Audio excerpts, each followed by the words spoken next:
Welcome. I hope you have been enjoying our series on our pulled pork and our zucchini crust. Today is going to be our only one that is not a complete lean and green. Have your choice of a green on the side. You'll only need one more green. Okay, let's get started. Today, we're going to have a pulled pork grilled cheese sandwich. We are just going to start by spraying our pan. Then we're going to add 2 of our zucchini crust. We're going to have this on low heat.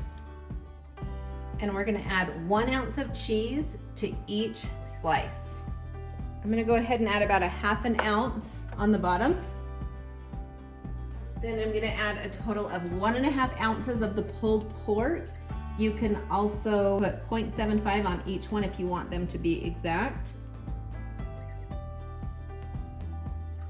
And then I'm going to add the rest of the cheese. And then we will add the 2 top buns.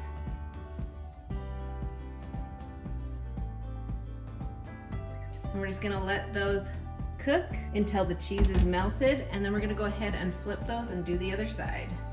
Once those have been on there for about 3 minutes, I'm going to flip them and do that for another 3 minutes.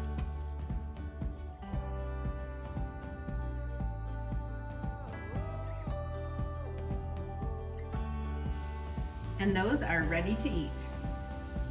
Let's look inside of this grilled cheese.